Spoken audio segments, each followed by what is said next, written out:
In the vast silence of the American frontier, where justice was often carried at the end of a revolver, stories were not written in ink. They were carved into dust, blood, and memory. In 1969, True Grit arrived as more than a Western. It was a reckoning, a story of age and youth, law and lawlessness, vengeance and moral courage. At its heart stood a group of unforgettable performances, actors who gave life to characters shaped by loss, grit, and an unyielding sense of right and wrong. Some of them became legends. Some faded quietly into history. All of them left their mark. Tonight we journey back through time to explore the cast of True Grit, who they were then, where life carried them afterward, and how their legacy endures today. And we begin with the man whose shadow still looms large over the Western genre itself. John W. Wayne. Role: Rooster Cogburn. Born May 26, 1907. Died June 11, 1979, aged 72. When John Wayne stepped into the boots of U.S. Marshal Rooster Cogburn, he was already a living monument of American cinema. By 1969, Wayne had appeared in more than 140 films. He wasn't just an actor, he was a symbol. A towering presence who embodied rugged individualism, moral certainty, and frontier justice. Yet True Grit arrived at a pivotal moment in his career. At 62 years old, Wayne was facing criticism that his time had passed. The Western genre itself was evolving, growing darker and more morally complex. Younger audiences were turning toward anti-heroes. Rooster Cogburn was Wayne's answer. Cogburn is not a polished lawman. He is overweight, one-eyed, alcoholic, reckless, and utterly fearless. He shoots first, asks questions later, and lives by his own crooked code of justice. Wayne leaned into the role with surprising vulnerability. For the first time, audiences saw him play a man who was agging, flawed, and openly mocked, yet still capable of immense courage. His performance balanced humor and brutality, arrogance and tenderness, particularly in scenes opposite Kim Darby's Mattie Ross. The result was career-defining. John Wayne won the Academy Award for Best Actor, the only Oscar of his lifetime, a long-overdue recognition after decades of dominance. Behind the scenes, Wayne fought to protect the traditional Western tone of the film, clashing at times with director Henry Hathaway. But his instincts proved right. True Grit became a massive commercial success. After the film, Wayne reprised the role in Rooster Cogburn, 1975, though the sequel never reached the same acclaim. In his final years, Wayne continued acting despite declining health. He battled cancer courageously, becoming an outspoken advocate for cancer awareness. John Wayne passed away in 1979, leaving behind a legacy unmatched in American film history. Today, Rooster Cogburn stands as one of his most human performances, a reminder that true grit is not youth, strength, or perfection, but persistence in the face of time itself. Kim Darby, Mattie Ross. Kim Darby was born Deborah Zerby on July 8, 1947, in Los Angeles, California, into a family deeply rooted in entertainment. By the time True Grit premiered in 1969, Darby was just 21 years old, yet she delivered one of the most mature and commanding performances of the era as Mattie Ross, a role that would define her career and secure her place in classic Hollywood history. In True Grit, Mattie Ross is far more than a supporting character. She is the moral engine of the story, stubborn, principled, razor-sharp, and unyielding in her pursuit of justice for her murdered father. Kim Darby's portrayal avoided sentimentality. Instead, she gave Mattie a steely intelligence and an old-soul seriousness that stood in striking contrast to her youth.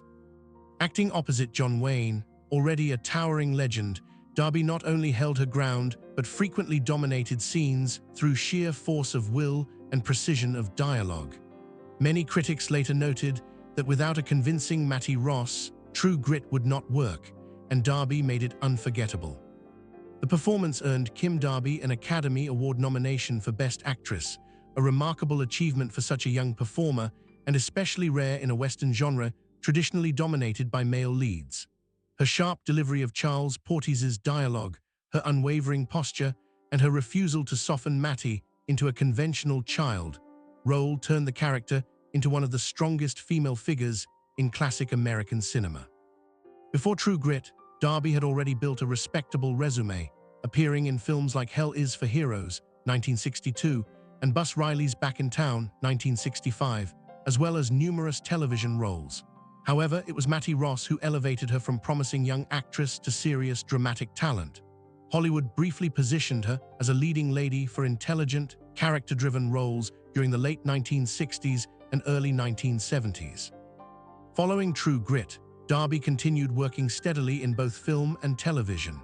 She appeared in Norwood, 1970, The Strawberry Statement, 1970, and later became a familiar face on television with roles in series such as Gunsmoke, The Waltons, Ironside, and Rich Man, Poor Man.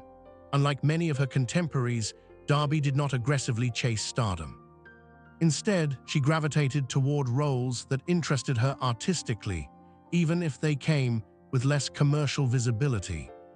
Her career also included extensive work as an acting teacher, mentoring younger performers, and sharing the discipline she had learned from working alongside legends like John Wayne.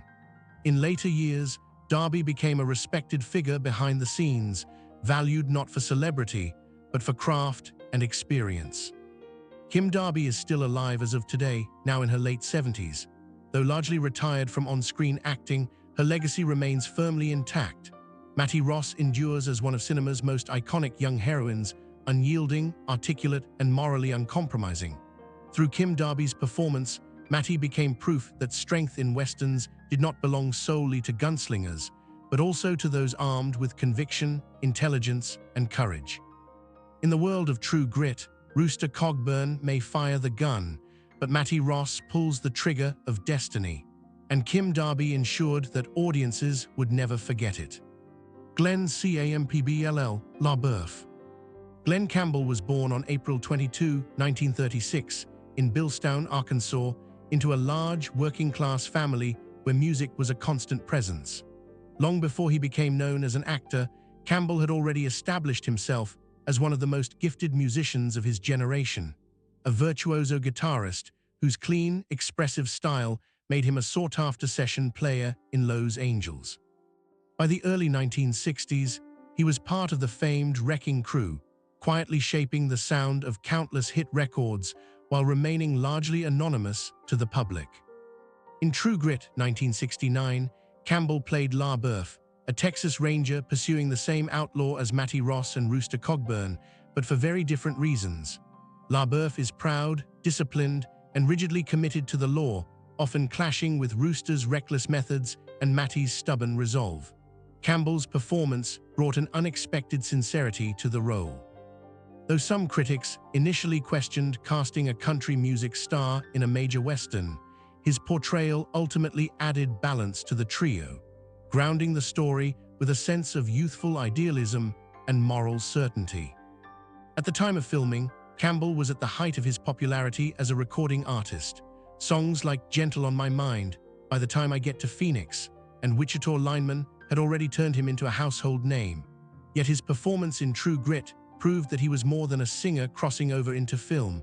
He was a natural screen presence, capable of holding his own opposite legends like John Wayne. Following True Grit, Campbell continued acting in films such as Norwood, 1970, and True Grit, A Further Adventure, 1970, but music remained the core of his career.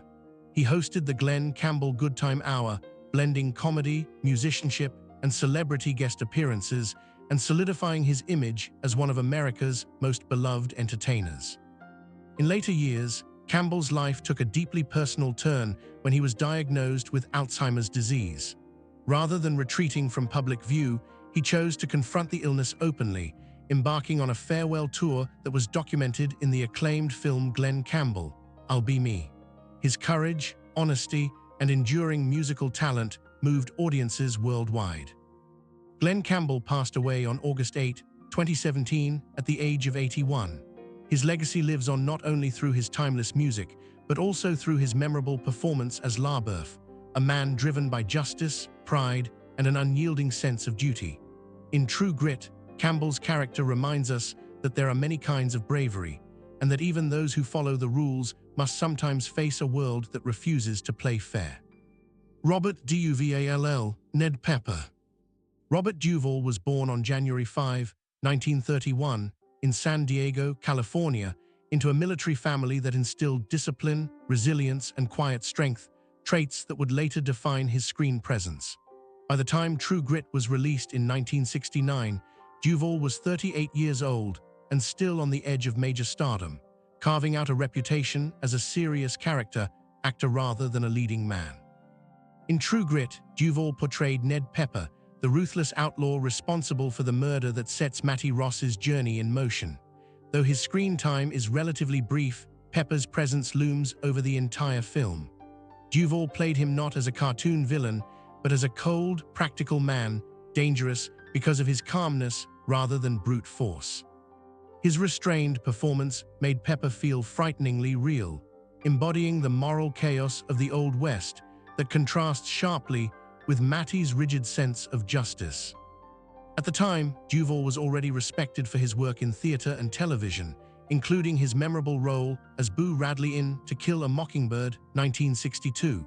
However, True Grit helped position him within the Western genre and demonstrated his ability to bring depth to antagonistic roles.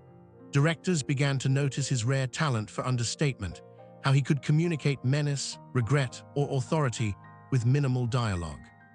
The years following True Grit marked an extraordinary ascent. In 1972, Duvall gained international recognition as Tom Hagen in The Godfather, earning his first Academy Award nomination. That role transformed him into one of Hollywood's most reliable dramatic actors.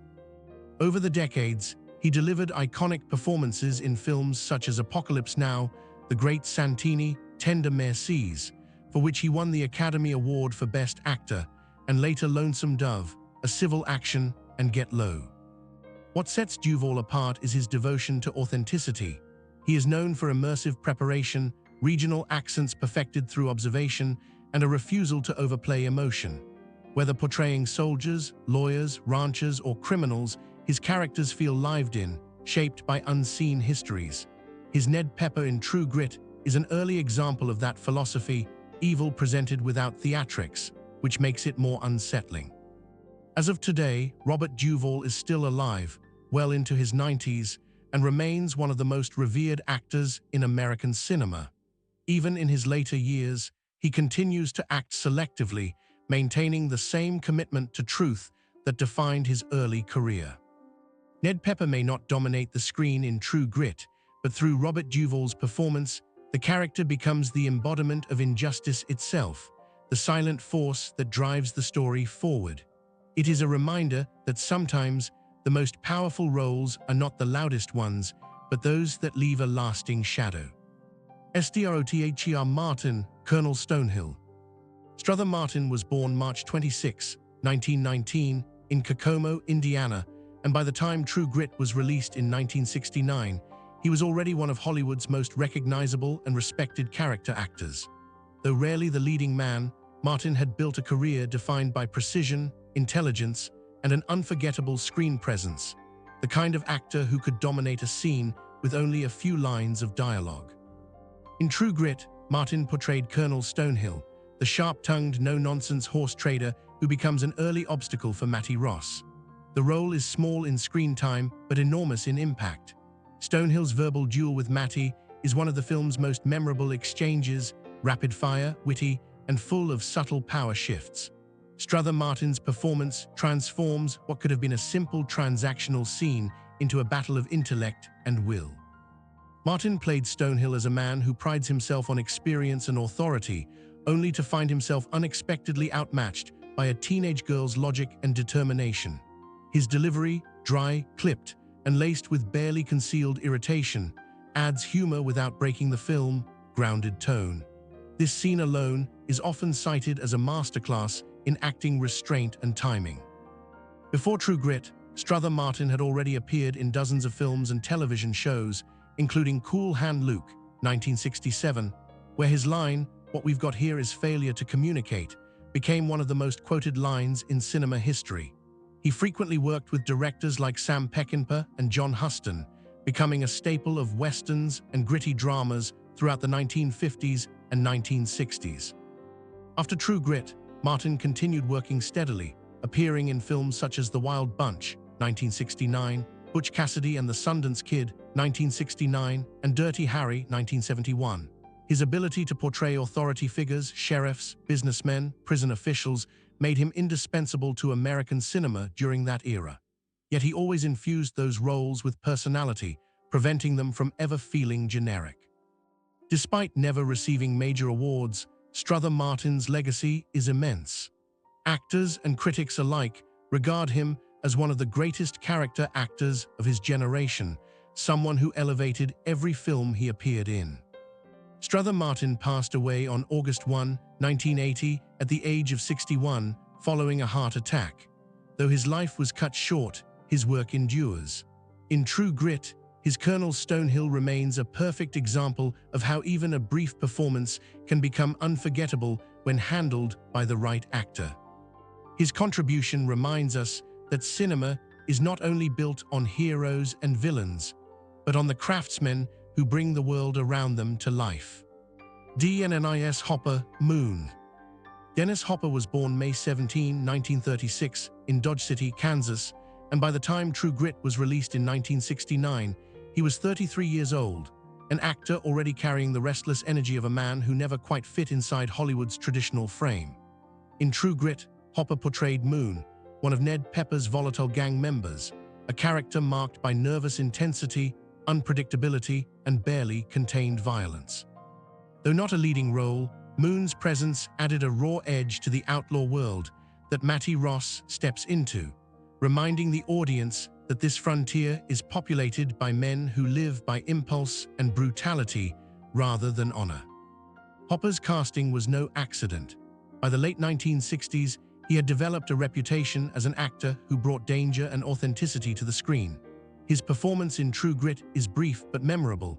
His sharp expressions, twitchy movements, and feral gaze stand in stark contrast to John Wayne's controlled, weathered authority. Moon feels like a man already halfway to ruin, a fitting reflection of the dying outlaw era the film subtly explores.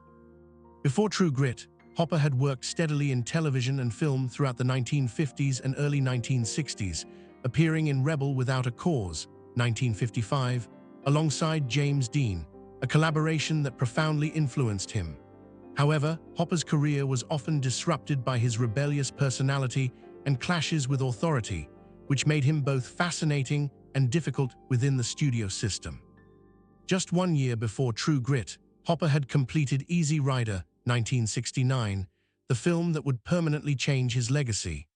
As director and co-star, Hopper helped redefine American cinema, ushering in the new Hollywood era with its themes of freedom, alienation, and countercultural rebellion. Compared to the wide-open idealism of Easy Rider, True Grit represents Hopper stepping into a more traditional Western, but he brings with him the fractured psychology of modern cinema. After True Grit, Hopper's life became a turbulent mix of brilliance and self-destruction. Substance abuse and erratic behavior derailed his career in the 1970s, but his talent never disappeared. His comeback in the 1980s and 1990s included iconic roles in Blue Velvet, 1986, where he delivered one of cinema's most terrifying villain performances, and Hoosiers, 1986, which reintroduced him as a serious, dramatic actor. Dennis Hopper was nominated for 2 Academy Awards during his career and became known not just as an actor, but as a director, photographer, and cultural symbol of artistic freedom. He embodied the chaos and creativity of his era, sometimes destructive, sometimes visionary, always unforgettable. Dennis Hopper passed away on May 29, 2010, at the age of 74, after a battle with prostate cancer. In True Grit, his character Moon may occupy only a small piece of the story, but Hopper's presence captures a crucial truth of the film's world. The West was not built solely by legends, but also by broken men living on borrowed time. His performance stands as a bridge between classic Hollywood westerns and the raw, restless cinema that would soon follow. Jeff Corey, Tom Chaney. Jeff Corey, born Arthur Zwirling on August 10, 1914, in Brooklyn, New York, brought a chilling intensity to True Grit as Tom Chaney, the cold-blooded outlaw whose murder sets the entire story in motion. Though his screen time is relatively brief compared to the film's heroic figures, Corey's performance is essential. Tom Chaney is the dark shadow that haunts every step of Mattie Ross's journey. Without him, there is no quest, no reckoning, and no test of grit. By the time True Grit was released in 1969, Jeff Corey was already a seasoned actor with decades of experience in theater, film, and television. He was 55 years old when he portrayed Chaney, and his weathered face, sharp eyes, and restrained menace made the character instantly believable. Corey did not play Chaney as a flamboyant villain. Instead, he portrayed him as something far more unsettling, a cruel, impulsive man capable of violence without remorse or reflection. Chaney's defining moment comes early in the story, the murder of Frank Ross, Mattie's father. Corey delivers this scene with brutal simplicity. There is no melodrama, no grand speech, just violence carried out by a man who feels no moral hesitation. That simplicity is what makes Chaney so frightening. He is not driven by ideology or revenge. He kills because he can and because he chooses to. In classic Western fashion, Chaney represents lawlessness at its most raw. Jeff Corey's ability to convey danger with minimal dialogue was no accident. Earlier in his career, Corey had shown great promise in films such as Body and Soul, 1947, and The Killers, 1946. However, his trajectory was dramatically altered during the late 1940s when he was blacklisted during the Hollywood Red Scare. Corey refused to cooperate with the House Un-American Activities Committee, and as a result, he was effectively shut out of major studio roles for years. Rather than retreat from the industry, Corey reinvented himself. He became one of Hollywood's most respected acting teachers, founding an influential acting workshop in Los Angeles. Among his students were future legends such as James Dean, Jack Nicholson, Dustin Hoffman, Jane Fonda, and Barbara Streisand. In many ways, Jeff Corey's greatest legacy may not be the roles he played, but the performances he helped shape through his teaching. When Corey returned to more visible screen roles in the 1960s, he brought with him a depth forged by adversity. His portrayal of Tom Chaney reflects that lived experience. Chaney is not exaggerated or theatrical. He is grounded, ugly in his realism, and terrifying in his unpredictability. When Mattie finally confronts him, the moment carries weight precisely because Corey has made Chaney feel so real. After True Grit, Corey continued to work steadily, appearing in films like Little Big Man, 1970, and numerous television series including Gunsmoke, Bonanza, and The Wild Wild West. He remained active both as an actor and teacher well into his later years, respected not as a star, but as a craftsman. Jeff Corey passed away on August 16, 2002, in Los Angeles, California, at the age of 87. His death marked the passing of an artist whose career had survived political persecution, industry exile, and dramatic reinvention. Today, his performance as Tom Chaney endures as a reminder that even a villain with limited screen time can leave an indelible mark when portrayed with truth and restraint. In True Grit, Tom Chaney may be hunted, cursed, and ultimately defeated, but through Jeff Corey's performance, he remains unforgettable. He is the embodiment of the chaos that the Old West sought to tame and the dark force that reveals the courage of those who stand against it. James Westerfield, Judge Parker. James Westerfield was born on March 22, 1913, in Nashville, Tennessee, and by the time True Grit premiered in 1969, he was 55 years old, a seasoned character actor whose quiet authority made him perfectly suited for the role of Judge Parker. Though his screen time is limited, Westerfield's presence anchors the legal and moral framework of the story, representing civilization and justice in sharp contrast to the lawless frontier that dominates much of the film. In True Grit, Judge Parker is the respected figure who oversees the legal proceedings that set Mattie Ross's journey into motion.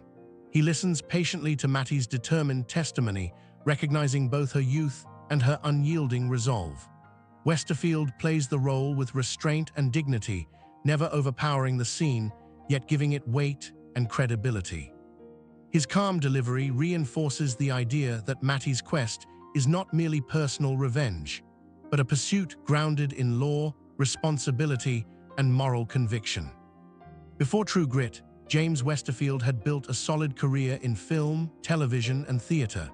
He appeared in notable films such as In Cold Blood, 1967, where he portrayed the prosecutor with chilling realism, and The Andromeda Strain, 1971, further cementing his reputation as an actor capable of intellectual seriousness and emotional restraint. On television, he was a frequent guest star during the golden age of TV, appearing in series like Perry Mason, Gunsmoke, Bonanza, and The Twilight Zone. Westerfield's career was defined not by stardom, but by consistency. Directors trusted him to bring authenticity to authority figures, judges, doctors, politicians, and officers, roles that required credibility more than spectacle. In True Grit, his Judge Parker embodies the civilized world that Mattie comes from, making her descent into danger feel even more profound. James Westerfield passed away on September 20, 1971, at the age of 58. Though he never achieved leading man fame, his work endures through performances like True Grit, where his quiet strength supports the film's deeper themes of justice, determination, and moral clarity. His legacy lives on as a reminder that even the smallest roles, when played with sincerity, can leave a lasting impression. Alfred Ryder Gowdy. Alfred Ryder, born January 5, 1916 in New York City, was a classically trained American actor whose career bridged the worlds of Broadway, film, and television. When True Grit was released in 1969, Ryder was 53 years old, already a seasoned performer known for his intelligence, vocal control, and the quiet authority he brought to morally complex characters. In True Grit, Ryder portrayed Gowdy, one of Ned Pepper's gang members. Though not the most outspoken outlaw in the film, Gowdy represents something essential to the story's tension, the ever-present threat surrounding Mattie Ross and the men who escort her. Ryder's performance is restrained and deliberate, embodying a criminal who is observant, calculating, and fully aware of the danger he poses. His calm demeanor contrasts sharply with the explosive violence of the frontier, making his presence all the more unsettling. Before True Grit, Alfred Ryder had already earned deep respect in theater circles. He was a Tony Award-winning stage actor, celebrated for his performances in serious dramatic roles.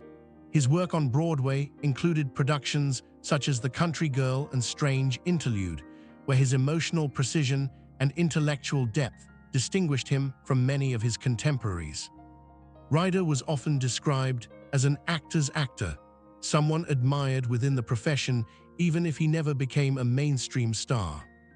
In film, Ryder frequently played supporting roles, judges, military officers, authority figures, or morally conflicted men.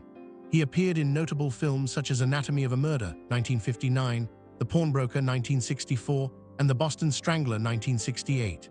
These roles showcased his ability to project seriousness and inner conflict with minimal dialogue, a skill that translated perfectly to the harsh realism of True Grit. Television also became an important part of Ryder's career. During the golden age of TV drama, he appeared in acclaimed series including Playhouse 90, Studio One, The Defenders, and Kraft Television Theater. These live or semi-live broadcasts demanded precision and emotional authenticity, qualities Ryder possessed in abundance. After True Grit, Alfred Ryder continued acting steadily through the 1970s and early 1980s, though he gradually reduced his workload. He never chased celebrity, choosing instead to remain devoted to craft. His career reflected a generation of performers who valued discipline, preparation, and truth over fame. Alfred Ryder passed away on April 16, 1995, at the age of 79. Though his name may not be as instantly recognizable as some of his co-stars, his contribution to American acting, especially in films like True Grit, remains quietly powerful. As Gowdy, he helped populate the world of the film with believable danger, reminding audiences that in the Old West, violence often arrived not with shouting, but with silence and steady eyes. His legacy endures in the subtle strength of his performances, proof that even in small roles, a great actor can leave a lasting mark. Jeremy Slate, Emmett Quincy. Jeremy Slate was born Robert Bullard Schwartz on February 17, 1926, in Brooklyn, New York. And he was in his early 40s when he appeared in True Grit, 1969, as Emmett Quincy, one of the rough-edged outlaw figures connected to Ned Pepper's gang. Though his screen time is limited, Slate's rugged physical presence and weathered face made him a natural fit for westerns, adding authenticity and menace to the criminal world Mattie must confront. Before True Grit, Slate was already a familiar face in Hollywood, having built a solid career throughout the 1950s and 1960s with roles in films like The Sons of Katie Elder, 1965, and Nevada Smith, 1966, as well as numerous television westerns. After True Grit, his career slowed, and he gradually stepped away from acting. Jeremy Slate passed away on November 19, 2006, at the age of 80. Today, his role as Emmett Quincy stands as part of his legacy as one of Hollywood's dependable character actors, performers who may not have been stars, but whose presence helped define the gritty realism of classic American westerns. Ron Sobel, Captain Boots Finch. Ron Sobel was born on March 28, 1932, in Uppsala, Sweden, and brought an international edge to Hollywood westerns during the 1960s and 1970s. In True Grit, he portrayed Captain Boots Finch, a ruthless and volatile outlaw whose cruelty and arrogance immediately mark him as a genuine threat. Finch is the kind of man who enjoys violence, and Sobel's sharp features and piercing stare made the character especially unsettling. Sobel's career before True Grit included a wide range of villainous and authoritarian roles, particularly in war films and westerns. He appeared in The Kremlin Letter, 1970, Le Mans, 1971, and several European productions, often cast as hardened soldiers, mercenaries, or criminals. His accent and intense physical presence gave him a distinctive screen identity, allowing him to stand out even in ensemble casts. Following True Grit, Ron Sobel continued to work internationally, splitting his time between Hollywood and European cinema. Despite rarely playing sympathetic characters, his performances were consistently memorable because of the realism he brought to brutality, never exaggerated, always chillingly grounded. Ron Sobel died on May 2, 2002, at the age of 74.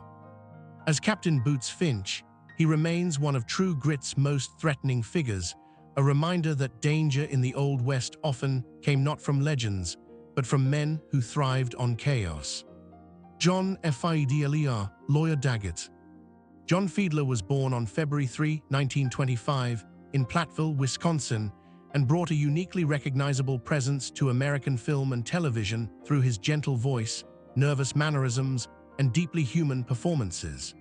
In True Grit, 1969, he portrayed Lawyer Daggett, the cautious and fast-talking attorney who represents Mattie during the early stages of her quest for justice. Though his screen time is brief, Fiedler's performance adds authenticity and subtle humor, grounding the film's opening legal proceedings in reality and helping establish Mattie's intelligence and determination.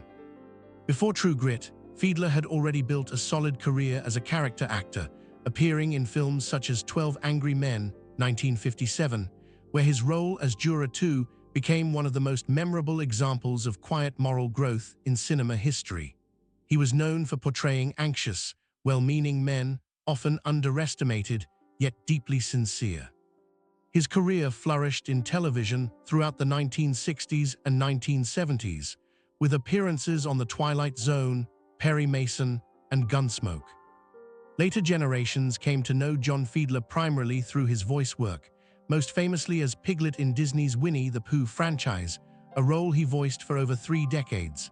That soft, tremulous voice, once used to portray nervous jurors and cautious lawyers, became a symbol of kindness, loyalty, and quiet courage. John Fiedler passed away on June 25, 2005, at the age of 80 in Inglewood, New Jersey. His legacy lives on in both classic cinema and animation history.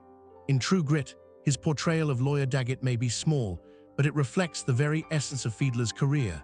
Characters who speak softly, stand honestly, and leave a lasting impression far beyond their minutes on screen. John Doucette, Sheriff. John Doucette was born January 21, 1921, in Brockton, Massachusetts, and by the time True Grit was released in 1969, he was already a deeply familiar face to audiences of American westerns.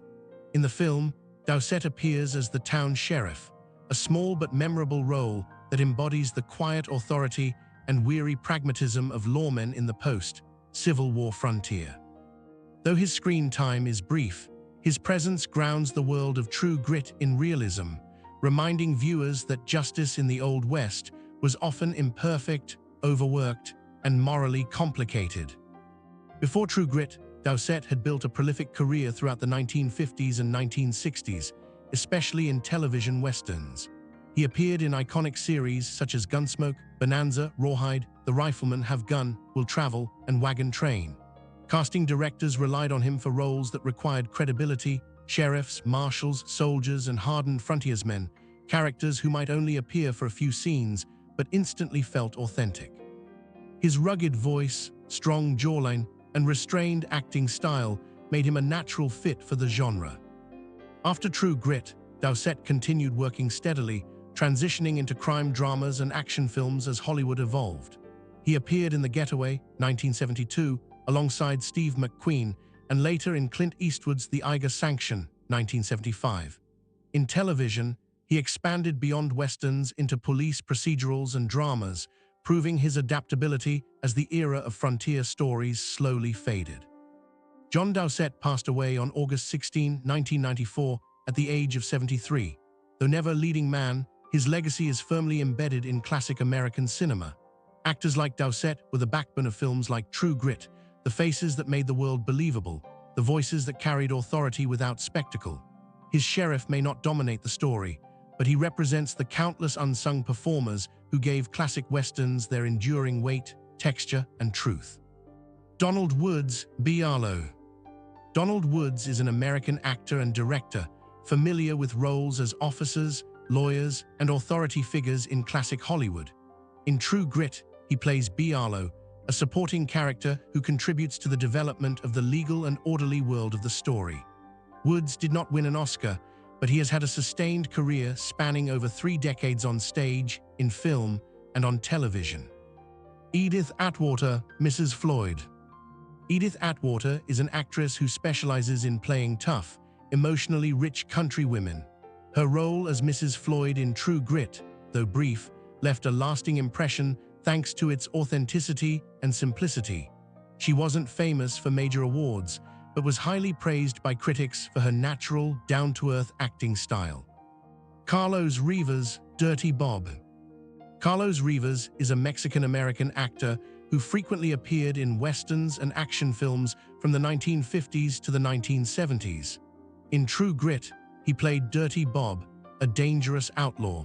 Rivas contributed to the film's intense and authentic portrayal of the Wild West. Isabel Boniface, Mrs. Bagby. Isabel Boniface is a less frequently appearing supporting actress known for her portrayals of strong, middle-aged women. Her role as Mrs. Bagby in True Grit adds depth to the town's community depicted in the film. While she hasn't won any major awards, she's a familiar face in many American films and television series. H.W. Gim, Chen Li.